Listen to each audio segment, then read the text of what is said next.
భారతదేశంలో విజయదశమి లేదా దసరా పండుగని ఎంతో గొప్ప మహోన్నతమైనటువంటి పర్వదినంగా అందరూ ఎంతో సంతోషంగా ఉమంగ ఉత్సాహంతో జరుపుకుంటారు. ఎందుకనగా ఆసురి వికారాలపైన, దుర్గుణాలపైన, అవగుణాలపైన పూర్తిగా విజయాన్ని పొంది వాటిని సంహరించి సఫలతని, విజయాన్ని సిద్ధం చేసుకొని దివ్య గుణాలతో శోభాయమానంగా అయినటువంటి ఒక దివ్యమైనటువంటి రోజు. కావున అందరి జీవితాలలో ఈ సుఖము, శాంతి, ఆనందము ఉండాలి. అందరికీ ఆ అమ్మవారి ఆశీస్సులు, కృప ఉండాలి. మరియు పరంపిత పరమాత్మ భగవంతుని యొక్క దీవెనలతో ఈ జీవితం ఎంతో నిర్విఘ్నంగా అవుతూ లోపల మనస్సులో ఉన్నటువంటి ఆసురి గుణాల సంహారం జరగాలి అని ఎంతో గొప్పగా ఈ పండుగని జరుపుకుంటారు. ఏదైనా ఒక శుభకార్యం ప్రారంభించాలన్నా కూడా ఈ విజయదశమి పండుగ రోజు ప్రారంభిస్తారు.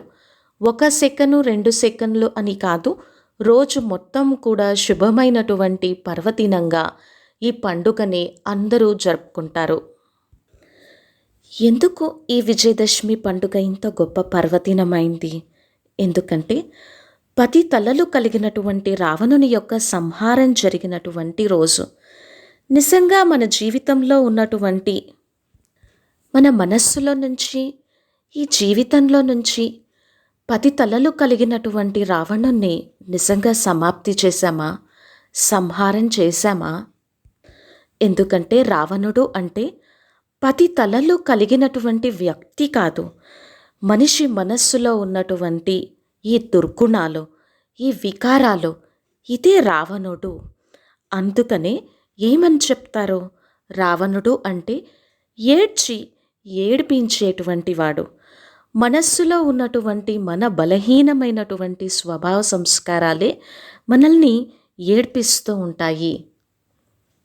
మరి జీవితంలో ఎప్పుడైనా ఈ బలహీనతలు నాలో ఉన్నాయి అని తెలిస్తే, వీటి కారణంగానే నేను దుఃఖం పొందుతున్నాను, దీంతో నా వివేకము, నా బుద్ధి శక్తి క్షీణిస్తున్నాయి. ఈ వికారాలు, బలహీనతల కారణంగానే మనలో ఏదైతే స్వచ్ఛ బుద్ధి, దివ్య బుద్ధి, పవిత్ర బుద్ధి ఉండి మంచి నిర్ణయాలు తీసుకోవాలో అది క్షీణిస్తుంది. అందుకనే మనం ఏదో ఒక పరేషాన్, దుఃఖము, అశాంతికి లోనవుతూ ఉంటాము. మరి శాస్త్రాలలో రావణుణ్ణి ఎలా చూపించారు? రావణుడు ఏదో అసురుడు, రాక్షసుడు అని కాదు, ఋషిపుత్రుడిగాను, రావణుణ్ణి ఋషిపుత్రుడుగాను, బ్రాహ్మణుడిగాను చూపించారు. రావణుడు లాంటి విద్వాంసుడు కూడా లేదు. అన్ని శాస్త్రాల యొక్క జ్ఞానము ఆయన బుద్ధిలో ఉన్నట్టుగా జ్ఞాని ఆత్మగా చూపించారు. అలాగే రావణుడు లాంటి ధనవంతుడు, ఐశ్వర్యవంతుడు కూడా ఇంకొకరు లేరు. పూర్తి బంగారం యొక్క లంకకి రాజుగానో, అటువంటి శక్తిశాలి ఆత్మ ఇంకొకరు లేరు అన్నట్టుగాను చూపించారు. దివ్య అస్త్రాలు ఉన్నట్టుగాను రావణుణ్ణి శాస్త్రాలలో చూపించటం జరిగింది. అయితే ఇంకా ఎలా చూపించారో, రావణుణ్ణి గొప్ప భక్తుడిగా కూడా చూపించటమైంది. శివుని యొక్క ఉపాసన చేస్తున్నట్టుగా, శివుని యొక్క ఆరాధన చేస్తున్నట్టుగా, శివుడే ఆయన ఆరాధ్య దైవంగా, మొత్తం అసురులకి ఆయనే ఆరాధ్య దైవం అన్నట్టుగా పూజించారు. కానీ ఇంత వ్యక్తిత్వం ఉన్నప్పటికీ, ఇంత ఋషిపుత్రుడు అయినప్పటికీ, ఇంత జ్ఞానం ఉన్నప్పటికీ కూడా ఈరోజు భారతదేశంలో స్థానంలో నలువైపులా కూడా రావణుడి యొక్క దిష్టి బొమ్మను తయారు చేసి ఎందుకు దహనం చేస్తున్నారు? ఎందుకు దహనం చేస్తున్నారు ఆలోచించాలి. శత్రువుని కదా కాల్చేది, సంహారం చేసేది. మరి రావణుడు మన శత్రువుగా ఎలా అయ్యాడు? భావార్థం ఏంటి అంటే, ఈరోజు ప్రపంచంలో చూసినట్లయితే, ఈరోజు ప్రపంచాన్ని చూసినట్లయితే మొత్తం ప్రపంచము రావణ రాజ్యము. రావణ రాజ్యము కేవలము లంకకి మాత్రమే పరిమితం కాదు. ఈరోజు మొత్తము ప్రపంచము రావణ రాజ్యము కదా. ఈరోజు మొత్తం ప్రపంచాన్ని పరిశీలించి చూస్తే ఒక ద్వీపకల్పము, ఒక ఐలాండ్, మూడు వైపుల నీళ్లు, ఒకవైపు భూభాగము ఉన్నట్టుగా చూపించారు. ఈరోజు ప్రపంచం కూడా అలాగే ఉంది కదా. అనగా మరి ఇటువంటి రావణ రాజ్యంలో ఈరోజు మనం ఉన్నాము. ఈ రావణుడు ఈ వికారాల రూపీ శత్రువుగా అయ్యాడు. అందుకని ఆయన్ని దహనం చేస్తున్నారు. ఈరోజు ప్రపంచంలో అన్ని సుఖ సౌకర్యాలు ఉన్నప్పటికీ, అన్నీ ఉన్నప్పటికీ కూడా దుఃఖము, అశాంతి, వ్యాకులతతో బాధపడేటువంటి వారిని కూడా చూస్తున్నాం కదా. ఈరోజు ప్రపంచంలో చాలామంది ఉన్నతోన్నతంగా ఉన్నప్పటికీ, ఎడ్యుకేటెడ్గా ఉన్నప్పటికీ కొన్నిసార్లు వాళ్ళ కర్మలు వాళ్ళని బంధిస్తాయి, దుఃఖపెడతాయి, బాధపడతాయి. రావణుడు ఎంత గొప్ప విద్వాంసుడైనప్పటికీ, బ్రాహ్మణుడైనప్పటికీ కూడా సీతాదేవిని హరించటం జరిగింది. ఒక చెయ్యరానటువంటి పని చేశాడు.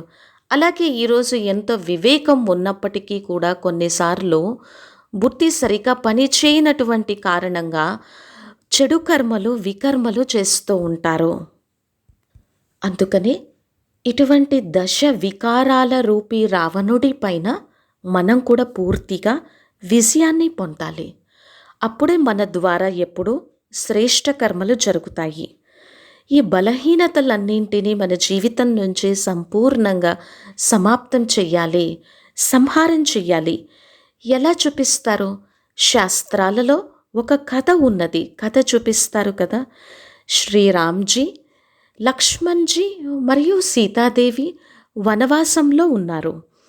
వనవాసంలో ఉన్నప్పుడు ఏం జరిగింది అని కథలో చూపిస్తారు. పంచవటిలో ఉన్నట్టుగా చూపిస్తారు. అక్కడ ఎలా చూపిస్తారు అంటే, రావణుని యొక్క సోదరి శూర్పణఖ వచ్చి లక్ష్మణుడిని చూసి, వీళ్ళని చూసి ఆకర్షితమై ఉన్నప్పుడు లక్ష్మణుడు ఏం చేశాడు అంటే చాలా ఘోర అవమానం చేసినట్టు, ముక్కు కట్ చేసినట్టు చూపిస్తారు. రావణుడి దగ్గరకు వెళ్ళి నాకు ఇలా ఘోర అవమానం జరిగింది అని చెప్పటం జరుగుతుంది. రావణుడు కూడా ఆలోచిస్తాడనమాట. అరే, నా సోదరికి ఇంత అవమానం జరుగుతుందా, దీని యొక్క ప్రతీకారం నేను తప్పక తీర్చుకోవాలి అని రావణుడు కూడా ఆలోచిస్తాడు. ప్రతీకారం తీర్చుకునేందుకు మారీచుడి యొక్క సహయోగాన్ని ఆశ్రయిస్తాడు రావణుడు. మారీచుని ఏం చేయమని చెప్తాడు అంటే, నువ్వు బంగారు లేడి యొక్క రూపం ధరించి వాళ్ళ దగ్గరకు వెళ్ళు అని చెప్పటం జరుగుతుంది. సీతాదేవి బంగారు లేడిని చూసి ఆకర్షితమవుతుంది. అప్పుడు రాముణ్ణి చూసి ఆమె వినతి చేస్తుంది, ప్రార్థన చేస్తుంది, నాకు ఇటువంటి బంగారు లేడీ కావాలి. రాముడు వెళ్తాడు ఆ బంగారు లేడీని తీసుకొని రావడం కోసం, పట్టుకొని రావడం కోసము. కానీ వెళ్తున్నటువంటి శ్రీరాముడికి తెలుసు ఇదంతా మాయా, మోసము అని. కానీ సీతాదేవి వినతి చేశారు కాబట్టి తీసుకొని రావాలి అని నిర్ణయమైంది. మరి దీన్ని ఈరోజు ప్రపంచంలో కూడా చూడండి. ఎన్ని సుఖ సువిధాయే, ఎన్ని సౌకర్యాలు, ఎన్ని అట్రాక్షన్స్, మనస్సుని మాయపెట్టేటువంటి, మభ్యపెట్టేటువంటి, ప్రలోభంలోకి తీసుకెళ్లేటువంటి ఎన్ని ఆకర్షణలు ఉన్నాయి.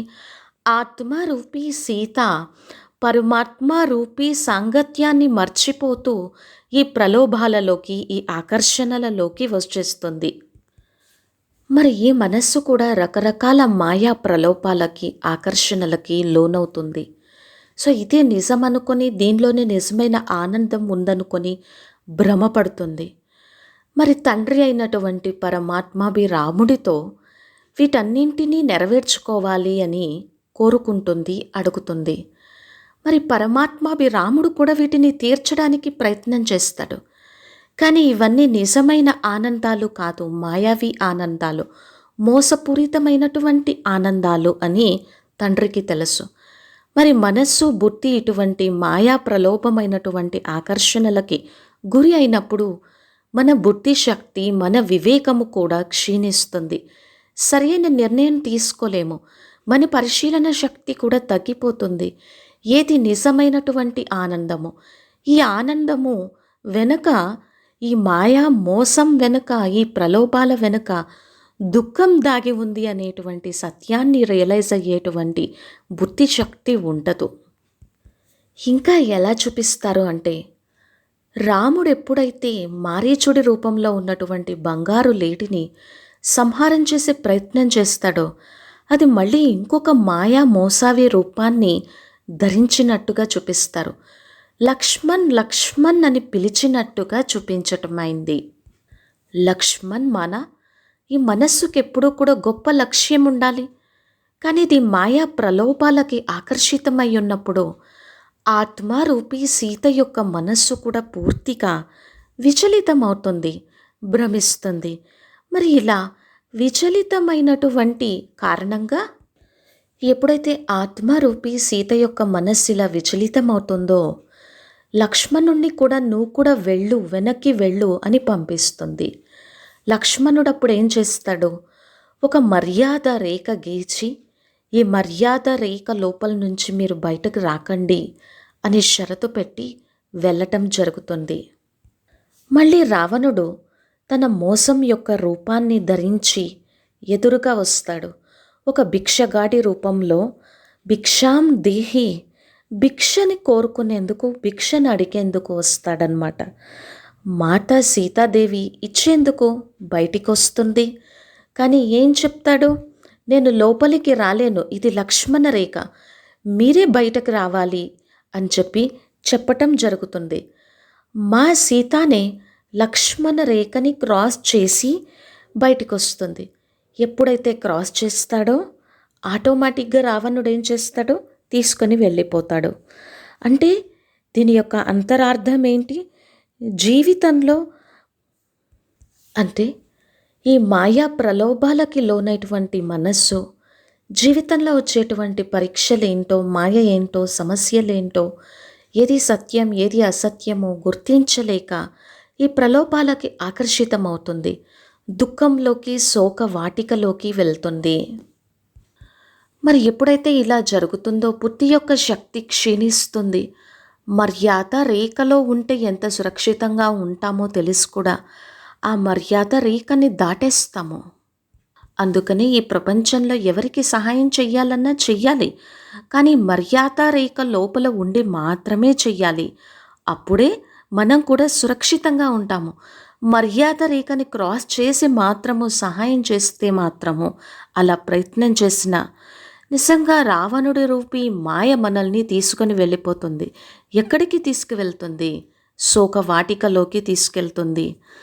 అక్కడ ఎలా చూపిస్తారు? రావణ రాజ్యంలో నలువైపులా చాలా సుఖ సౌకర్యాలు ఉన్నాయి, కానీ అక్కడ సీతాదేవిని శోక వాటికలో ఉన్నట్టుగా చూపిస్తారు.